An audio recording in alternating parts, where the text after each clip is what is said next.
Hello बच्चों, welcome to our channel. तो आज हम पढ़ने वाले हैं क्लास 10th की जो साइंस में पहला चैप्टर हमारा चल रहा था कंटिन्यू। उसमें हमने रासायनिक अभिक्रिया के बारे में पढ़ रहे थे। तो हमने दो अभिक्रिया के बारे में पहले पढ़ लिया था, पहले संयोजन अभिक्रिया तथा दूसरी वियोजन अभिक्रिया।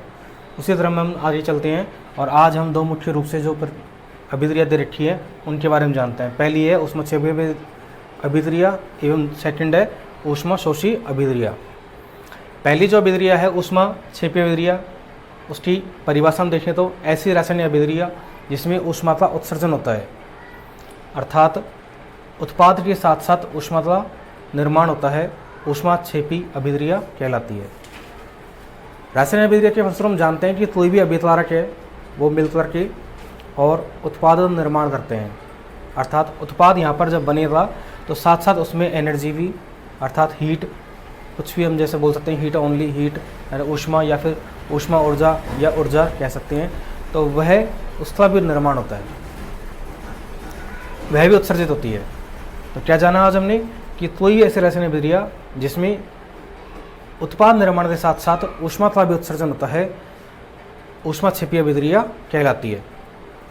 उदाहरण के तौर पर हम देखें तो CH4 + 2O2 = CO2 + H2O plus साथ में हमें यहाँ पर ऊर्जा प्राप्त हो रही है, अर्थात जो CH4 है मेथेन, जिससे नेचुरल गैस, प्राकृतिक गैस भी कहा जाता है, उसके साथ में जब O2 का संयोग होगा तो कार्बन डाइऑक्साइड प्लस जल के साथ में ऊर्जा का निर्माण होगा।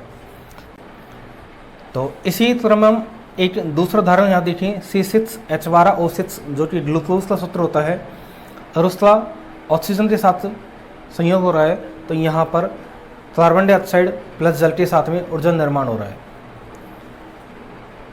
एक मुख्य रूप से हम बात देखें तो श्वसन भी एक प्रकार से ऊष्माक्षेपी अभिक्रिया का ही उदाहरण है, क्योंकि जब हम भोजन करते हैं तो भोजन के रूप में हमें अनेक पोषक तत्व पदार्थ प्राप्त होते हैं, जैसे कार्बोहाइड्रेट, प्रोटीन, वसा आदि। तो कार्बोहाइड्रेट होता है वह ग्लूकोज में विखंडित हो जाता है, उसके बाद में ग्लूकोज जब ऑक्सीजन के साथ संयोग करता है तो हमें एनर्जी अर्थात ऊर्जा प्राप्त होती है। तो वहाँ पे हमने ये जाना कि जो ग्लूकोज कार्बोहाइड्रेट के बाद में जब हमें ग्लूकोज प्राप्त हो रहा है वह श्वसन के द्वारा जब ऑक्सीजन ली जाती है तो ऑक्सीजन उसके साथ संयोग कर रहा है, तब हमें एनर्जी प्राप्त हो रही है। तो श्वसन भी हम एक प्रकार से ऊष्माक्षेपी अभिक्रिया मान सकते हैं। सेकेंड हम इसमें देखें ऊष्माशोषी अभिक्रिया।